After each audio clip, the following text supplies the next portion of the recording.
قرآن کریم نے جب سورہ فاتحہ کو ام الکتاب قرار دیا اور بار بار دہرائی جانے والی آیات قرار دیا تو یہی وہ مضمون ہے جس کے پیش نظر حضرت صلی اللہ علیہ وآلہ وسلم نے ہر نماز کی ہر رکعت میں اسے پڑھنا فرض قرار دے دیا اور بار بار دہرائی جانے لگی، یعنی نمازوں میں یہ کتاب ام الکتاب یا سورہ فاتحہ بار بار دہرائی جانے لگی۔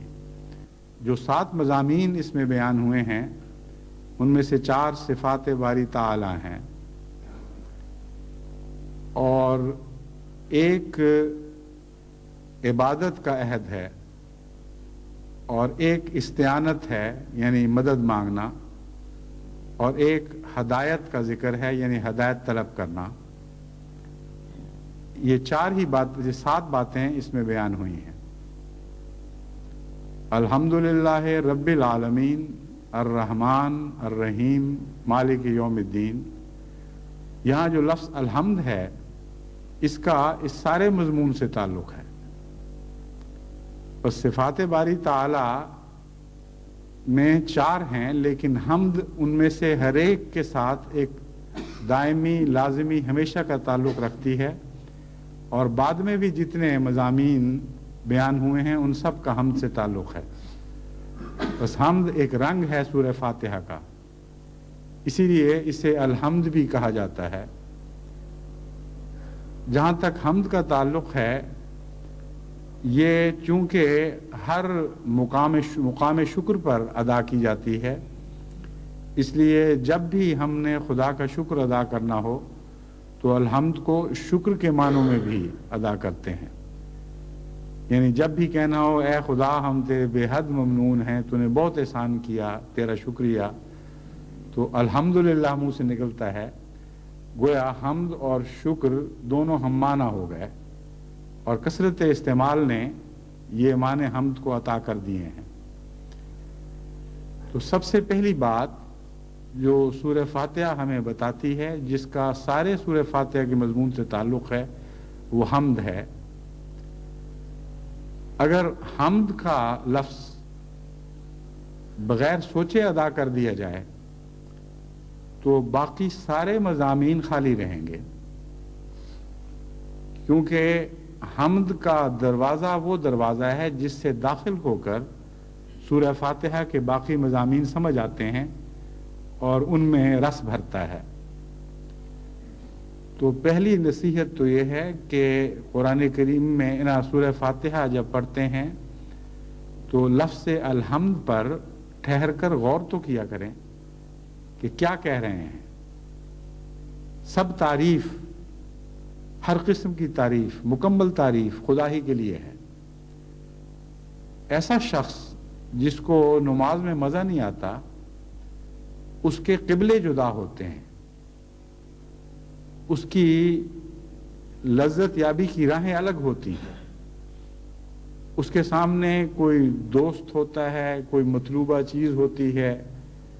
کوئی اور ایسی طلب ہوتی ہے جس کے ساتھ اس نے اپنی حمد کو وابستہ کیا ہوتا ہے۔ بس لذت تو وہاں آتی ہے جہاں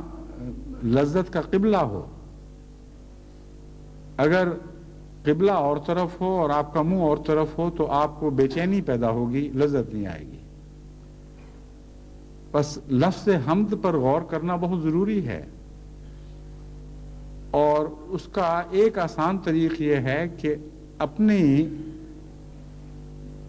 ذات کا تجزیہ کیا جائے، اور انصاف کے ساتھ اور تقوی کے ساتھ انسان پہلے یہ تو معلوم کرے کہ مجھے کون کون سی چیزیں اچھی لگتی ہیں، کون کون سی چیزیں ایسی ہیں جن سے مجھے پیار ہے۔ ان چیزوں کو اگر نماز کے ساتھ باندھ دیا جائے تو نماز بھی پیاری لگنے لگے گی۔ اس مضمون پر غور کرتے ہوئے حقیقت میں انسان کو بڑی وسیع نظر سے اپنی ساری زندگی اور اس کے مقاصد کا جائزہ لینا پڑے گا، اور وسیع نظر سے ہی نہیں بلکہ گہری نظر سے بھی۔ اور جب انسان اپنے حمد کے مقامات کا تعین کر لے کہ میرے نزدیک یہ چیز باعث حمد ہے، یہ چیز قابل حمد ہے، یہ چیز تعریف کے لائق ہے، تو اس وقت الحمدللہ کا ایک اور مضمون اس کے سامنے ابھرے گا۔ وہ جب غور کرے گا تو جو چیز بھی اس کو اچھی لگتی ہے اس کو اچھا بنانے میں خدا کی تقدیر نے کام کیا ہے، اور خدا چاہے تو اسے اچھا رکھے گا، جب چاہے گا وہ اچھی نہیں رہے گی، اور اس کی اچھائی ذاتی نہیں اور دائمی نہیں۔ بعض دفعہ ایک چیز ایک خاص حالت میں اچھی لگتی ہے، اچھا نیا بنا ہوا گھر ہے، بہت ہی خوبصورت لگتا ہے، اس کے ساتھ انسان کی طویل حمد وابستہ ہو جاتی ہے، لیکن 50 60 70 سال کے بعد جب اس کی چولیں ڈھیلی ہو جائیں، جب وہ جراثیم سے بھر جائے، ہر طرف اس کا رنگ اجڑ جائے، اس کا نقشہ بدلنے لگے، چیزیں ٹوٹ ٹوٹ کر گرنے لگیں، تو اسی گھر سے وحشت ہوگی، حمد رفتہ رفتہ اس کو چھوڑ دے گی۔ ایک خوبصورت چیز سے محبت ہے، جب تک اس کی خوبصورتی قائم ہے اس وقت تک طبعاً اس کی طرف رغبت ہوگی، اور جب خوبصورتی مٹ جائے تو پھر یا تو انسان اس سے متنفر ہو کر دور بھاگنے لگتا ہے، یا اگر وہ صاحب وفا ہے تو ایک اور صفت اس کے کام آتی ہے، اور وفا اس کو اس کے ساتھ تعلق قائم رکھنے پر مجبور کرتی چلی جاتی ہے۔ یہ ہے کہ الحمدللہ کی ایک تفسیر ان چیزوں پر غور کرنے سے بھی آپ کے سامنے ابھرے گی۔ جو چیز بھی آپ کو پیاری ہے اس پر آپ غور کر کے دیکھ لیں، اس کا حسن دائمی نہیں، اس کی لذت دائمی نہیں ہے، بلکہ اگر اس میں لذت موجود بھی ہو تو سیری کے بعد وہ آپ کے لیے آپ کی نظر میں اس کی اہمیت ختم ہو جاتی ہے۔ جو چاہیں آپ مزیدار کھانا کھائیں، آپ کو میسر ہو، کثرت کے ساتھ آپ کے عین خواہشات کے مطابق تیار ہوا ہو، جب پیٹ بھر جائے گا تو اس کی حمد ختم ہو جائے گی۔ تو حمد حسن کے ہوتے ہوئے بھی ختم ہو جایا کرتی ہے، لیکن ایک ذات ہے جس نے وہ حمد رکھی ہے ان چیزوں میں، اس کی حمد دائمی ہے، وہ ذاتی حمد ہے، اور اسی نے پیدا کی ہے۔ جب چاہے وہ حمد چھین لے۔ جب ان باتوں پر آپ غور کرتے ہیں تو آپ کا ہر قبلہ خدا کی طرف اشارہ کرنے لگتا ہے، اور قبلہ اپنی ذات میں کوئی حقیقت نہیں رکھتا۔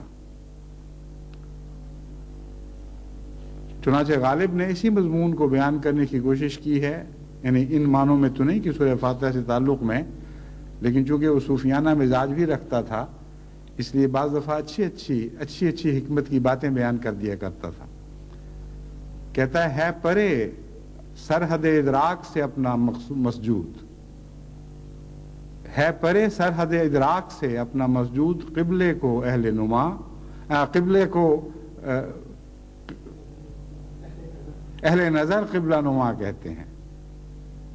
قبلے کو اہل نظر قبلہ نما کہتے ہیں، کہ ہم قبلے کی طرف بظاہر منہ کرتے ہیں لیکن قبلے سے پرے ہے ہمارا مسجود،